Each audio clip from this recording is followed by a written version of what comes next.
Монгол улсаас соёлын талаар баримтлах бодлого, төрөөс баримтлах бодлого гэдэг 1996 онд анх батлагдсан ийм их хурлаас батлагдсан төрлийн бодлого байдаг. Энэ хүрээнд бол Монгол улс дэлхийн нийт улс түмнүүдтэй соёлын талаар бол хамтран ажиллах, харилцан зочлох, жуулчлах энэ үзэл санааг тавьж анх эхлүүлсэн. Тэгвэл өнөөдөр Монгол улсад соёлын тухай хууль, соёлын үеийг хамгаалах тухай хууль, төрөөс соёлын талаар баримтлах бодлого гэсэн энэ үндсэн 3 баримт хичээлийг тулгуурлаад соёлын яамны бодлого чиглэл ингээ явуулж байна юм аа. Соёл спорт ажилууллын яам байгуулснаас хойш бол гадаад харилцаа, гадаад бодлоготой онцгой анхаарал хандуулж явж байгаа. Тэр дотроо бол гадаадд байгаа монголчуудтайгаа хамтран ажиллах энэ тал дээр их хэдэн төвтэй ажлуудыг бол зохион байгуулж явуулсан. Мөн дотоод байгаа монголчуудыгаа гадаагшаа явуулах, Монголынхаа өв соёлыг судлуулах энэ тал дээр бас ажлуудыг зохион байгуулсан байгаа. Энд та бүхэн мэдж байгаа цасан гэдэг нэг төрлийн бус байгууллага байдаг. Тэгээд төрлийн бус байгууллагын бид гадаашаага Иран, Ирак руу дэмжин явуулаад ойролт орнод Араб дахь Монголын соёлыг бас бичих баримт зургийг ахуулсан Монголынхаа иргэдэд үзүүлсэн, үзэсгэлэн зохион байгуулсан байж байгаа. Гадаад иргэдтэй хамтран ажилласны үр дүнд та бүхэн мэдж байгаа. Тэрнизавр Батарын үлдэх бүрүүдийн үйлдвэрийг Америкаас мэдээллийг анх гадаадд суугаа манай Монгол иргэн маань бидэнд мэдээлсэн юм аа. Монгол мэдээлээд энэ мэдээллийн дагуу арга хэмжээ авсны үр дүндээ энэхүү Батарын маань Улаанбаатар хотод өнгөрсөн оны 6 сард ирсэн. Үүнээс хойш бол яг энэ үйлдвэрийн дагуу цаашдаа 22 ийм үлдэх бүрийн том олдрууд олдоод Монгол улс руугаа ирж байгаа гэж хэлэхэд их таатай байна. Мөн Монгол улсаас гадаад улсад явуулах соёлын талаар явуулах бодлогоор бид хэдэн арга хэмжээ авч байгаа. Нэгдүгээрт Монгол улсаас гадаад улсад Монголын соёлын төвийг байгуулах ажлыг эхлүүлж байгаа. Энэхүү ажлыг бүгд найрамдах Хятад улсын Бээжин хотод байгуулахаар эхлүүлж байгаа. Байгуулах ажлын хэсэг нь байгуулагдаад одоо яг хэд ажилдаа ороо явж байгаа. Эрхчлээс бэлтгэл ажлаа хангаад ерөнхийдөө манай Монгол улсын соёлын төв Бээжин хотод нээгдэх болно.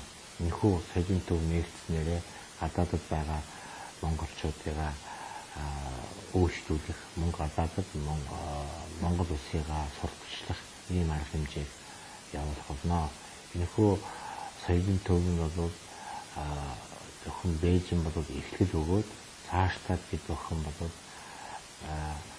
элчин сайдын яамдууд мөн гадаадд суугаа иргэдийн хамралцаатайгаар бусад улс орнуудад соёлын төв байгуулах декоратив арга хэмжээг авч явуулах болно.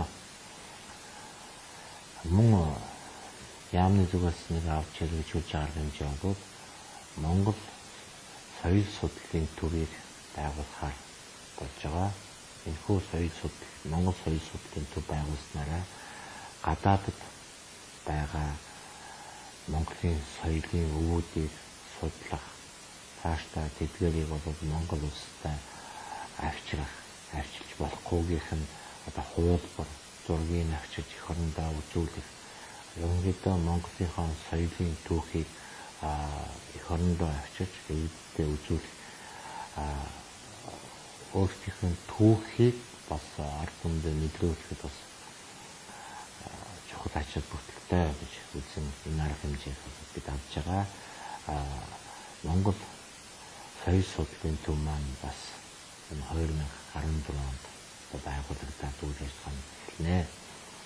Та бүхэн бол мэдж байгаа Монгол улсын маань соёл гэдэг бол зөвхөн бидний амьдарч байгаа 1,500,000 хавтгай км энэ талбай дээр биш ээ.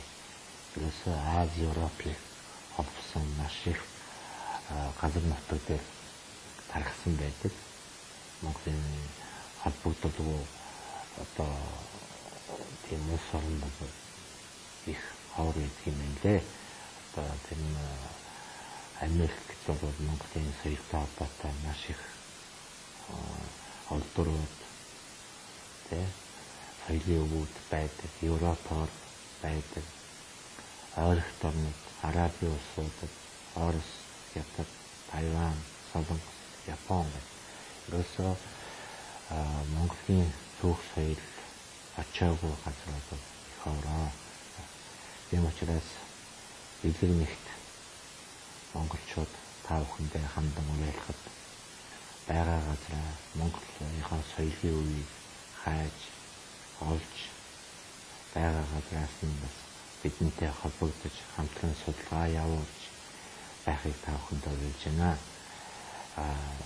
Энэ хүрээнд бид сайт ажиллуулж байгаа. www.mongol.öv.mn гэсэн сайтыг ажиллуулж байгаа. Та бүхэн энэ сайтаар хандаад өөрсдийнхөө санал бодлыг бидэнтэй хуваалцвал баяртай байх болно. Мөн соёлын харилцаанд бол бидний урлагийн хамтын ажиллагаа бол маш чухал байр суурийг эзэлдэг. Бид уламжлал болсон орнууд байдаг тийм ээ. Зөвхөн холбоод улсын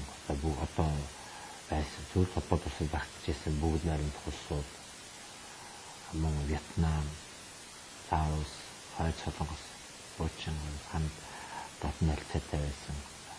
Сүүлийн жилүүдэд эдгээр улсуудаар нэмэгдээд өмнөд Солонгос, Герман, Америк, Турк тэрийг өндөр хөгжилтэй энэтхэг улсуудтай соёлын харилцаа маань маш идэвхтэй хөгжиж байна. Тэдгээр улсуудын урлагийн тоглолттой кино, наадмуудыг Улаанбаатар хотод Монгол улсад бид амжилттай зохион байгуулж байгаа. Мөн түүнчлэн Монголын урлагийн тоглолт соёлын өдрүүдийг мөн гадаад улсуудад зохион байгуулж байна. Тэгэхээр гадаадд оршин сууж байгаа монголчууд та бүхэн маань хэрэгжээ Монголынхаа соёлыг, Монголынхаа урлагийг сонирхох байгаа газар үзэх сонирхолтой байгуул бидэнд хандж хамтран ажиллаж болно.